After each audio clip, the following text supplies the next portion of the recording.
E nós teremos uma convidada mais que especial que está aqui hoje. Ela que é presidente da Sociedade Sergipana de Pediatria, doutora Ana Jovina.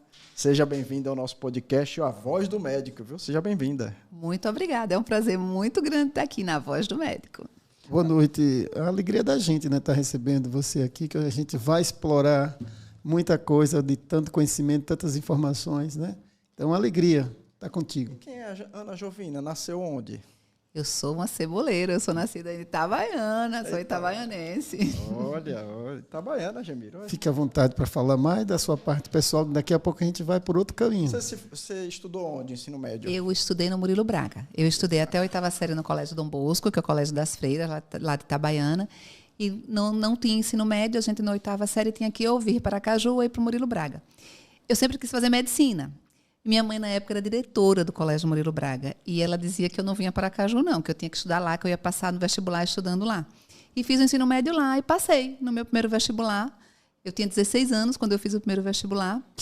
Precoce. É porque antigamente tinha a história de não fazer a alfabetização. Quando você começava a ler, eu sempre gostei muito de ler, então a gente pulava um ano de alfabetização. Então eu tive um ano a menos de alfabetização e consegui fazer o vestibular um pouco mais cedo, né? Aí vim fazer o vestibular aqui na Federal. Esse Murilo Braga tem história, né? Então, eu sou da época que a escola pública era de excelência, né? Então, a gente fazia vestibular, fazia ensino médio na escola pública e era aprovado. A minha turma, assim, advogados, engenheiros, todo mundo passava. A exceção era reprovar no vestibular. A maioria passava, até mesmo em medicina. Mas tem uma turma boa, eu conheço, eu posso falar, de carteirinha, tem uma turma boa de estudo também itabaiana, né? Tem. O itabaianense gosta de se destacar no que faz, né? Gosta de estudar, gosta de trabalhar, é um povo que gosta de se destacar. E você formou aqui na Universidade Federal de Sergipe? Foi. Em que ano? Eu formei em 93, eu entrei em 87, terminei em 93, no primeiro período de 93. E daí eu formei casada, né, com 2 filhos, então eu não pude sair para a residência logo de imediato. Aí, no ano seguinte, minha filha ainda tem um problema de saúde, a gente estava em tratamento. No ano seguinte, eu fui fazer um estágio. Eu não prestei prova de residência na época. Hoje a gente não tem mais, mas tinha aqueles estágios não remunerados que equivalia à residência, né? Então, eu fui fazer o estágio em Campinas. No ano seguinte, a formatura, eu formei em 93. Em 94, eu fui para Campinas para fazer a especialização em neonatologia. Aí fiz neo, voltei neo, mas hoje eu nem faço mais neonatologia. Você tem 2 filhos? Tenho 2 filhos, Ian e Isa, e um neto. Pode mandar um beijo, viu? Um beijo para Ian e Isa, minha princesa, minha menina de mamãe, e meu netinho, Henrique, a coisa mais linda de vovó. Legal. E resolveu não fazer... E por que pediatria? Então, eu sempre... A princípio, eu ia fazer cardiologia. Adorava cardiologia, mas eu sempre dei plantão de pediatria. Na minha época de faculdade, a gente vivia muito em hospital. Era hospital cirurgia na época. O Novos foi inaugurado na época que eu estava no meio da faculdade. E a gente vivia muito dando plantão. Mas eu só caminhava para o plantão da pediatria. Ia plantão de cirurgia, terminava no plantão da pediatria. De clínica médica, eu nunca dei um plantão extra faculdade de clínica médica. Era sempre pediatria. E quando eu estava terminando a faculdade, teve um grande congresso de pediatria e muitos pediatras foram para esse congresso. E aí o diretor do hospital me chamou para dar plantão como pediatra. Eu tinha acabado de receber o CRM. Aí comecei a dar esse plantão e aí fiquei na pediatria e nunca mais fiz outra coisa na vida, a não ser atender criança. E para lembrar a todos vocês que dia 27 de julho, por isso essa presença especial hoje aqui, é dia do pediatra. E aí seguiu na pediatria, se apaixonou mais ainda? Sim. No começo, eu ainda dei uns plantões de clínica médica lá no Hospital de Itabaiana, né? Quando a gente começou no hospital, fazia clínica médica, fazia pediatria. Mas depois, assim que eu voltei, teve um concurso da pediatria. Eu fiz para pediatra. 95. 95. É. Aí teve um concurso para pediatria, eu acabei fazendo o concurso em 94 mesmo, mas assumi no ano seguinte. E acabei ficando só na pediatria, e daí foi consultório, né, a maternidade, trabalhava em maternidade. Comecei a fazer consultório, deixei o plantão do pronto-socorro, trabalhei muito pouco em pronto-socorro, eu não gosto de urgência, eu gosto de consultório mesmo. E passei a ser diarista do Hospital Itabaiana. Então, eu fazia consultório, fazia maternidade e fazia o diarismo no Hospital Itabaiana. E a assistência hospitalar foi saindo, fui deixando e ficando só na assistência ambulatorial. Para a gente que atendia lá no Hospital Itabaiana, dia de sábado, a doutora Ana, no consultório, ela levava a criançada para lá. ajuda, né? Mesmo você falando que não faz a urgência, mas você termina no atendimento ambulatorial ajudando demais a urgência. Aquela quase urgência que também você atende com febre, né? Na época da dengue, a gente trabalhou um bocado em consultório mesmo, né? Em 2008, na pandemia, no surto da dengue. Foi difícil, mesmo no consultório. E muitas vezes eu saí do consultório com criança no carro para levar para o pronto-socorro, né, Ademiro? É uma crise asmática, é uma hipoglicemia, é uma cetoacidose. Bora ali para o pronto-socorro e vamos resolver. Botava no carro e ia. E vocês recentemente fizeram aqui um congresso de especialidades pediátricas, né? Como foi esse congresso? E citar também que houve um momento de muita emoção, que eu estava lá na abertura. Eu estava lá na abertura. Obrigado, Gabi é quem fica aqui nos bastidores, viu, pessoal? Que falou de Glorinha. Glorinha, sim. Ela teve uma convivência com a gente muito sólida durante vários anos, um convívio quase diário, né? E dia 27 é aniversário dela. Dia do pediatra é aniversário dela. E sempre para a gente é muito emocionante e ver que vocês homenagearam, assim, eu fiquei... E ver que o legado dela não ficou para trás. Acho que é o mais importante diante de um cenário da pediatria tão assim. Mas fale primeiro do congresso, dessa homenagem. Então, a pediatria deve muito à Glória Teresa.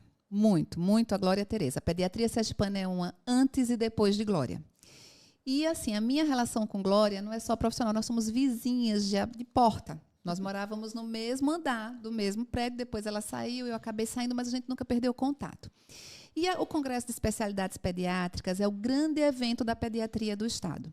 O primeiro congresso foi feito por ela, foi em 2018. Então, ela que idealizou, eu presidi o congresso, mas ela era a presidente da Sociedade Sergipana de Pediatria. Então, foi idealizado por ela.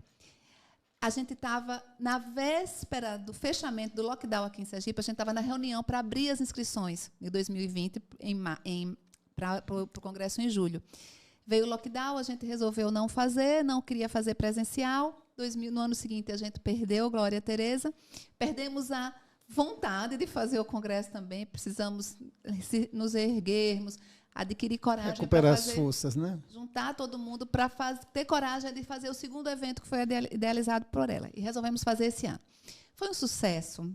A gente hoje está muito, muito feliz com o que a gente conseguiu realizar ali. E nesse segundo conceito, a gente instituiu um prêmio de mérito social Glória Teresa, que a gente quer que, se continuar tendo concepts, que todo ano se entregue esse prêmio Glória Teresa, que é para alguém ou algum grupo que fez alguma coisa pela medicina. E esse primeiro prêmio a gente entregou ao UTI Riso, que tem uma história muito bonita de humanização. E foi um momento muito emocionante. Então, a gente falar sobre Glória Teresa, eu me emociono sempre que falo. Então, ela me faz muita, muita falta. Ela que me trouxe para o associativismo médico, eu fui vice-presidente dela, ela que me botou que eu tinha que ir, porque ir para a presidência da sociedade. E a gente assumiu a presidência em julho, ela foi embora no ano seguinte. Então, em plena pandemia. E a gente tinha um pacto.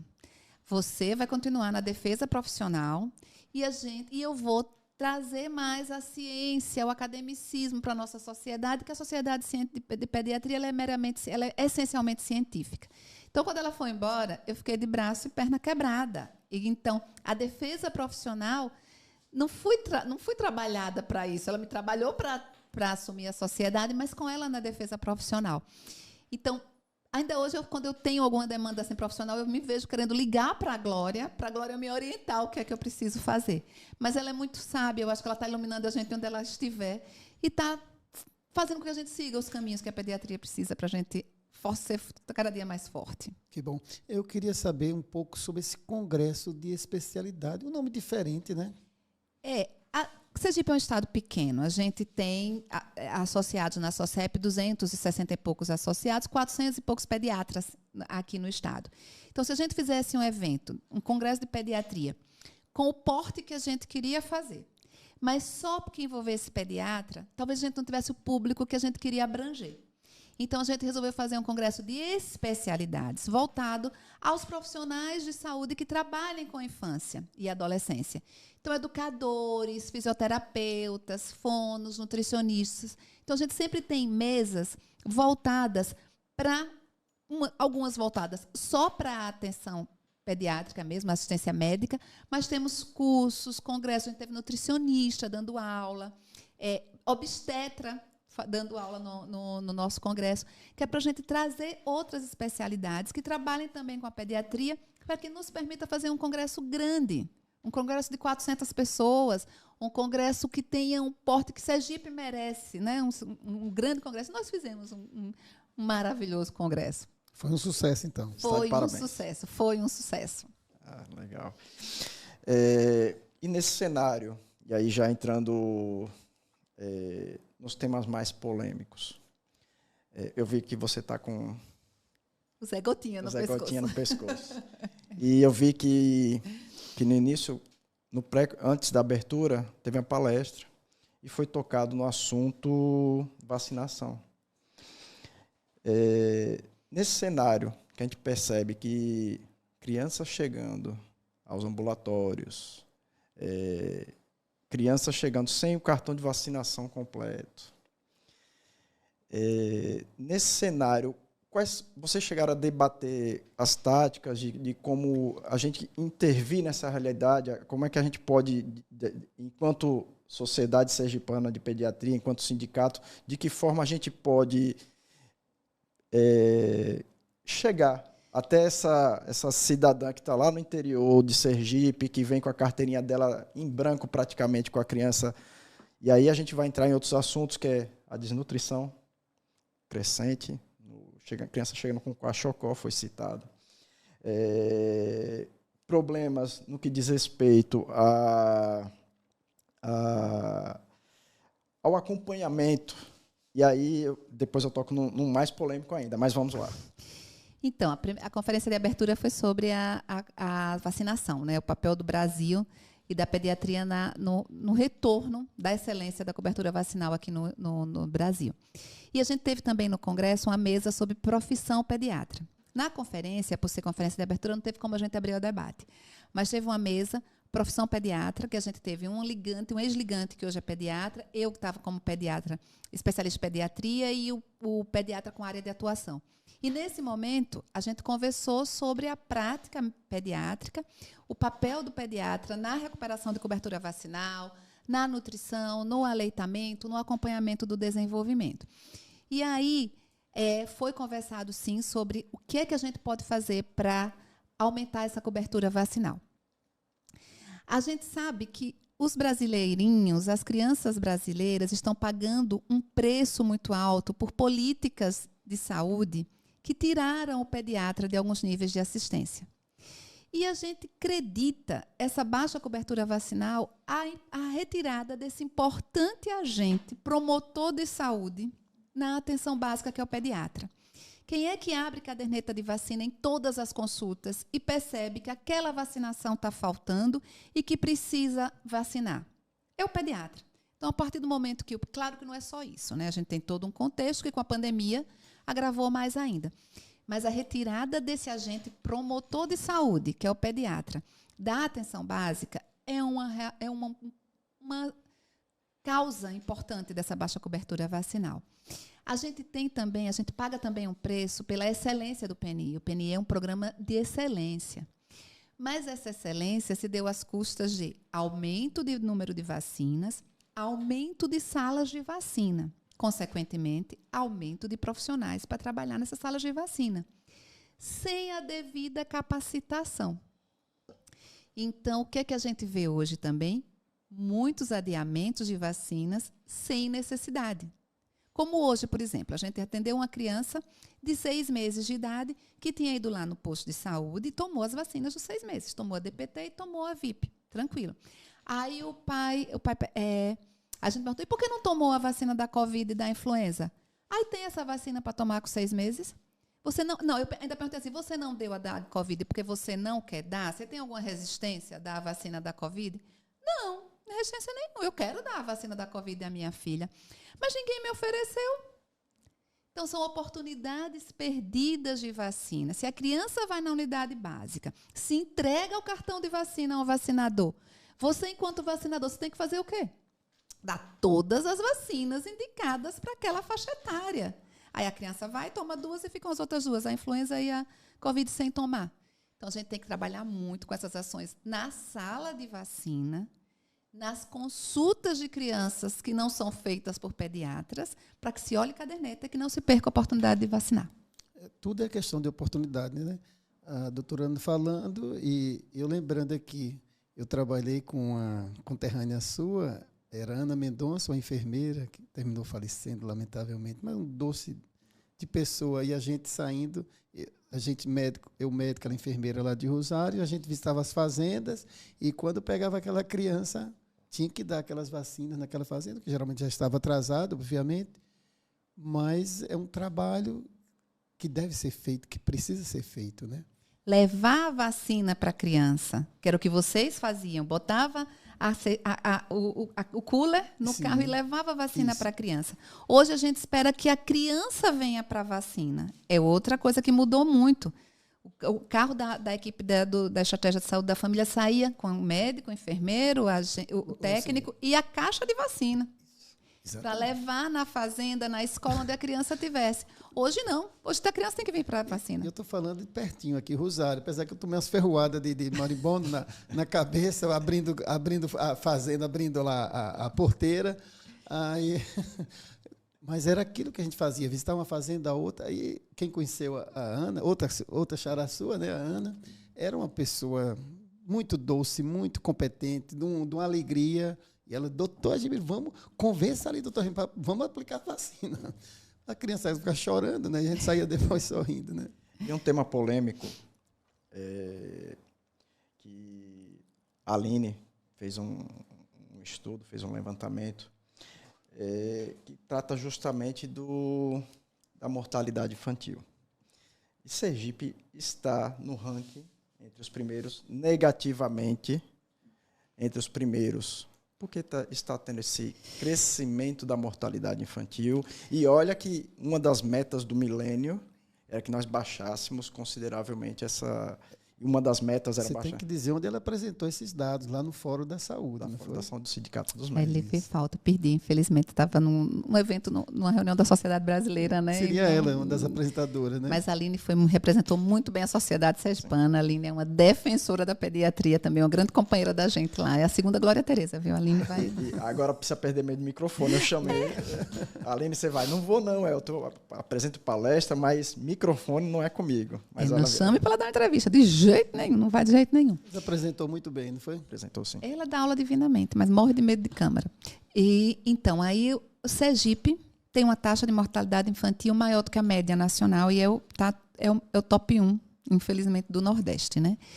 Então, a que se deve, Elton, assim, eu não sei lhe dizer, a gente não tem uma causa única, mas a gente parte do princípio, começando pela mortalidade infantil precoce. Então, a gente tem uma maternidade de alto risco aqui de excelência, com profissionais maravilhosos, mas que trabalha sempre com superlotação. Se você tem os profissionais, uma maternidade que tem um suporte legal, que tem uma estrutura muito boa, que tem um legado de uma grande pediatra, que não é sergipana, mas que trabalhou muito aqui em Sergipe, que é Carline. Carline mudou a história da neonatologia aqui no estado, organizou a assistência neonatal, a IUDET, que passou para Nossa Senhora de Lourdes. Mas é uma maternidade de alto risco lotada. Se está lotada, compromete a assistência, aumenta a mortalidade. Não é? A gente teve a retirada do pediatra da atenção básica. Então, aquela assistência no primeiro ano de vida, aquela detecção de agravos de forma precoce, também impacta na mortalidade. A desnutrição, a falta de incentivo ao aleitamento materno, a baixa cobertura vacinal, são ações que impactam na mortalidade. Quando a gente sai do período neonatal e vai para a assistência à criança maior de um ano de idade, de um mês de idade, a partir do segundo mês de idade, a gente impacta também na lotação nesse período de sazonalidade. Quantas crianças faleceram antes de conseguir, menores de um ano, que é afetado pela bronquiolite, antes de conseguir a vaga na UTI? Então, é uma problemática que a gente passa todo ano. Durante esse período, de março até julho, agosto, a falta de vaga da UTI. Claro que vai ter uma mortalidade maior. Se a gente pegar vamos esperar os dados desse ano, mas eu tenho plena certeza que nós, infelizmente, tivemos uma das maiores mortalidades por bronquiolite do Nordeste. Nós passamos por um período muito, mas muito difícil. O pessoal não tem noção do quanto foi difícil. Foi uma pandemia de Covid que a gente viveu esse ano na pediatria. Uma pandemia de bronquiolite, de síndrome respiratória aguda grave. E não impacta na população. Não impacta, a comunidade não entende isso e não se previne, não protege. Então, a gente tem que olhar mais para a assistência infantil. Inclusive, dos dados que ela colocou para a gente, ela colocou que 75% são evitáveis. Isso que nos deixa mais indignados, né? E a senhora deu a deixa do aleitamento materno. Próximo mês, em homenagem à Gabi, né? Viu como estão as unhas dela, né? Tá linda. Agosto Dourado fala sobre aleitamento materno. Aleitamento materno. Os índices, você tem números de como o aleitamento materno? Porque, assim, a Gemiro, acho que fazia as palestras lá, né? Importante isso, viu, pessoal? O leite de cabra é o melhor leite para o cabrito ou para a cabrita. Quem falava isso é o Antônio, né? Antônio Paixão, pra gente. Mas, professora... Eu sou muito ruim de número. Se eu não ler na véspera de falar, eu esqueço. Fica à vontade. Eu esqueço. Mas depois assim, a gente coloca aqui nos caracteres, né? O aleitamento materno exclusivo, que é o que é preconizado, até o 6º mês de vida, a criança não receber nem água, além do leite, só medicamento, ele é menor do que 50%. Menos de metade das nossas crianças recebem o aleitamento de forma exclusiva até o 6º mês de vida. E o aleitamento materno é a principal medida isolada na redução da mortalidade infantil. Então, se você tivesse que escolher uma medida para sozinha reduzir mortalidade, seria o aleitamento materno de forma exclusiva e mantido até 6 meses e mantido até os 2 anos de idade complementado. Então, é importante essas ações do Agojurado. A Sociedade de Pediatria está com várias ações, capitaneadas pela doutora Isaíusa Matos, que é a presidente do Departamento Científico da SOSEP, membro do Departamento Científico de Aleitamento da Brasileira, buscando mostrar essa necessidade de se incentivar o aleitamento materno. Então, enquanto a gente não tiver uma nação que amamente, porque nós somos um país pobre, então a gente tem que investir em ações básicas. E o aleitamento é a principal ação. Incentivar o aleitamento significa reduzir mortalidade. O aleitamento, sem sombra de dúvida, muda tudo, muda a realidade. Mas a gente, ao mesmo tempo, a gente fica assim... Parece também que a sociedade, com o passar do tempo, ela também vai ponderando muita coisa, ela vai facilitando. Parece que épocas a gente consegue mais. Agora tem um time de mães agora, durante algum período, 1 ano, 2 anos, parece que esse time de mães está imbuída que vai dar amamentação. Em outros momentos parece que flutua, talvez em função também de tantos cuidados que hoje existem para salvar vidas. Apesar da gente estar falando desses números aí, mas a gente sabe que o bebê nasce bem e ele tende a crescer, né? Bem. E enquanto você tem essa tecnologia, esse poder de uma unidade básica, de um consultório, você tem isso mais fácil, parece também que a turma termina relaxando mais um pouco, né? Infelizmente. Não deveria ser assim, mas parece que relaxa mais um pouco, né? Sim, sim. Se você tem a facilidade do acesso, se você tem tudo que você precisa muito disponível, você vai relaxando, né? Isso é verdade. Mas em relação ao aleitamento, a gente não pode relaxar. A gente tem que trabalhar, todo profissional de saúde, trabalhar para garantir àquela mãe a possibilidade de amamentar, até mesmo quando retorna ao trabalho, que é o tema da Semana Mundial do Aleitamento, é a garantia do aleitamento para aquela mãe que está retornando ao trabalho, as salas de amamentação nos postos de trabalho, para que ela possa ordenhar, reservar, armazenar e depois levar para casa. E trabalhar com qualquer... Está sempre disponível, tem uma rede de apoio legal, profissional, funcionar também como, não só como orientador, mas como rede, né?